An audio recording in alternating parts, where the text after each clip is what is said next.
Fotam melompat ke sumur sendirian. Ternyata ada ruang lain di sumur. Fotam melihat sekeliling ke empat sisi dan perlahan masuk. Tidak melihat jin wanita yang bersembunyi di sekitar. Jin itu tiba-tiba menyerang Fotam. Apakah kamu tidak memiliki hati? Menurut kamu bagaimana itu saya disebut Fotam? Sementara Fotam dan jin cinta bertarung lagi. Dia menemukan bahwa jin wanita itu ingin mendobrak pintu batu. Pasti ada rahasia di balik pintu. Jin wanita dan Fotam terus berjuang keras. Pada akhirnya, di bawah serangan Fotam, jin wanita dikalahkan. Kemudian berubah menjadi tumpukan rambut dan patung kayu. Ternyata jin wanita meninggal 100 tahun yang lalu. Jiwanya memasuki patung kayu dan melukai semua orang. Fotam berniat untuk pergi bakar benda kayu. Tiba-tiba ada suara yang keluar. Siapapun Anda, jangan menyakitinya. Siapa dia? Anda bukan Enhak Khoila. Dia tuanku. 100 tahun yang lalu, Enhak Khoila adalah seorang wanita bangsawan. Kemudian dia jatuh cinta dengan seorang siswa miskin bernama Doan Tamlang. Suatu hari, pelayan memberi mereka berdua kesempatan untuk bertemu. Ketika kembali, ayahnya tahu. Dia segera memerintahkan pemukulan pelayan sampai mati. Enhak Khoila berlutut dan meminta ayahnya untuk memaafkan pelayan itu. Tapi itu membuat ayahnya semakin marah. Doan Tamlang kemudian dikunci di gudang dan dipukuli. Dia mencoba menyelamatkannya dan kemudian melarikan diri bersama. Tapi baru saja berlari ke hutan. Ayah dan para pembantu mengikuti dengan cermat. Mereka berdua sangat putus asa sehingga mereka mencoba bunuh diri bersama. Doan Tamlang mencekik diri mereka sendiri. Enhak Khoila karena dia takut mati dan berbalik dan melarikan diri. Kemudian seluruh keluarga menyalahkan Enhak Khoila. Telah membunuh anaknya. Keluarga Doan menculik Enhak Khoila. Biarkan mati bersama putra mereka. Akhirnya, dia dibawa ke kaki gunung. Dia kemudian dikunci di peti mati. 4 sudut peti mati ditutup rapat dengan 4 paku panjang. Bagian luarnya terbungkus rapat dengan rantai. Di atas stiker penuh pesona. Sama seperti itu, Enhak Khoila terkunci di peti mati. Jin wanita itu adalah pelayannya. Setelah dia mati, pelayan juga bunuh diri. Selama 100 tahun, dia selalu ingin menemukan cara untuk menyimpan tuannya. Fotam mengerti sekarang. Mengapa wanita mencoba mendobrak pintu batu? Ketika dia memecahkan pintu batu, rantai yang melilit peti mati juga terbuka. Di dalam peti mati ada seorang gadis yang mengenakan setelan pengantin. Ternyata ini adalah Enhak Khoila yang terkunci.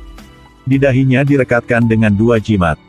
Fotam penasaran untuk menghapus jimat. Tiba-tiba angin kencang meniupnya. Kemudian gadis itu hidup kembali. Seorang wanita tunawisma mengenakan sepatu bunga merah. Nguyetna baik untuk dia tinggal. Gadis itu berbohong pada dirinya sendiri tanpa orang tuanya. Jadi Nguyetna lebih berdedikasi untuk merawatnya. Tapi gadis itu tertidur. Nguyetna sedang tidur dan mencoba membunuhnya. Nguyetna memiliki banyak jimat. Jadi tidak ada yang salah dengan itu. Keesokan harinya, gadis itu kembali pada kesempatan kepergian Nguyetna. Aku tidak membencimu. Aku benci untuk apa kau? Enhak Khoila. Ternyata gadis ini tunawisma. Ini adalah Enhak Khoila yang meninggal 100 tahun yang lalu. Pada saat ini, Enhak Khoila sedang mencoba merayu Fotam. Atau kau akan mengikutiku? Aku akan baik padamu. Apakah kamu manusia? Mengapa tidak ada pernapasan dan tidak ada detak jantung? Dia telah hidup selama lebih dari 1000 tahun. Semua jenis wanita yang pernah dia temui. Jadi dia sangat tenang dalam menghadapi godaannya.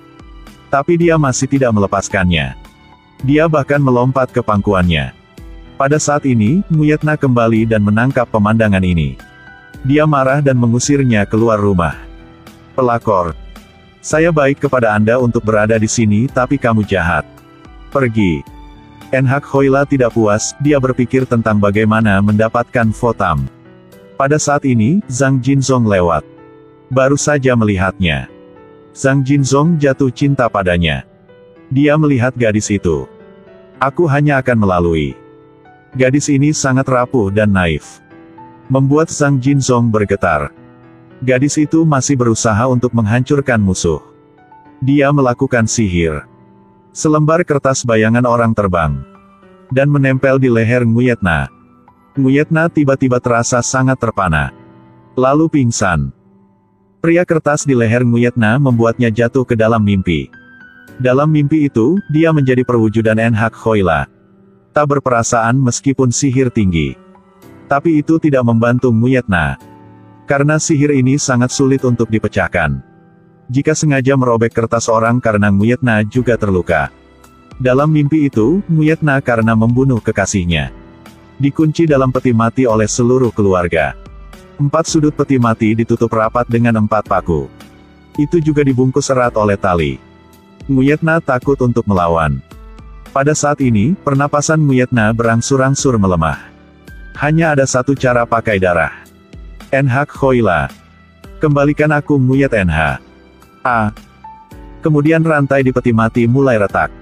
Nguyet Na terbit dari peti mati. Akhirnya ingat bahwa dia bukan Enhak Khoila. Pada titik ini, Enhak Khoila benar-benar muncul. Dia ingin mendorong Nguyet Na sampai mati. Kau melihat nasib tragisku dengan mata kepalamu sendiri. Apakah Anda tidak berpikir bahwa haruskah saya memiliki kesempatan untuk hidup lagi? Pria yang kau suka, dia juga yang ada di hatiku. Tapi dia tidak memperhatikanku. Itu semua karena kau menghalangi jalanku. Aku akan mencintainya sebagai gantinya. Selama kamu mati, semuanya akan berakhir. Aku bisa mengikutinya pulang. Pertama kali dia bertemu Enhak Khoila, Zhang Jinzong jatuh cinta padanya. Karena penampilannya yang lemah dan naif. Gadis itu memberinya rasa ingin dilindungi. Setelah gadis itu mengatakan dia ingin pulang bersamanya, Zhang Jinzong benar-benar jatuh ke dalam spiral cintanya. Zhang Jinzong memiliki 8 istri. Tapi hanya suka samanya. Ketika makan, selalu memperhatikan apakah dia sudah makan atau tidak. Terutama orang yang membawa makanan ke kamarnya. Melihat pakaiannya sederhana. Wajahnya juga tidak menyenangkan. Zhang Jinzong segera membawanya untuk membeli pakaian yang indah. Beri perhiasan untuk membuatnya bahagia. Ketika salju turun, dia diam-diam memakainya. Khawatir gadis itu akan kedinginan. Tapi dia merasa terdorong oleh cinta Zhang. Tidak bisakah kamu melihatku sebagai seorang anak? Sepanjang hari aku hanya melakukan omong kosong. Lihatlah kalung mutiara yang kau berikan padaku. Itu tidak berhasil. Dan hidangan ini juga tidak enak. Karena dia bukan orang normal. Tidak suka makanan manusia. Tidak peduli seberapa baik itu untuknya. Dia juga berpikir bahwa itu ditemukan oleh Zhang Jinzong sendiri. Sampai suatu hari berdua dalam bahaya. Ketika Zhang Jinzong begitu erat terbungkus oleh akar pohon sehingga dia tidak tahan. Dia langsung terbang kembali di depan. Kemudian gunakan sihir untuk menyelamatkannya. Mungkin saat ini dia memiliki perasaan. Bahkan tidak tahu apa itu cinta. Kemudian mereka berdua pulang ke rumah. Zhang Jinzong dengan hati-hati merawat luka-lukanya. Dia setelah melihat pengabdian, langsung bertanya. Zhang Jinzong, ya, kenapa kau memperlakukanku dengan baik? Karena aku mencintaimu. Tapi aku tidak mencintaimu. Meski begitu, aku tetap mencintaimu. Karena bagiku, hanya kamu ada di sisiku. Aku merasa sangat diberkati. Dia bertanya lagi. Bukannya kedua belah pihak memiliki perasaan yang disebut cinta? Kedua belah pihak memiliki perasaan yang bagus. Sayangnya, tidak semua cinta dibalas. Cinta yang datang dari kedua belah pihak sangat sulit. Ada banyak orang di dunia ini yang terlihat seperti Zhang Jinzong. Cinta tapi tidak dibalas. Cinta adalah cinta, siapa yang peduli apakah mereka dibalas atau tidak? Zhang Jinzong. Aku benar-benar tidak mencintaimu. Tapi aku akan melindungimu. Dengarkan dia mengatakan itu. Ada rasa bahagia di hati Zhang.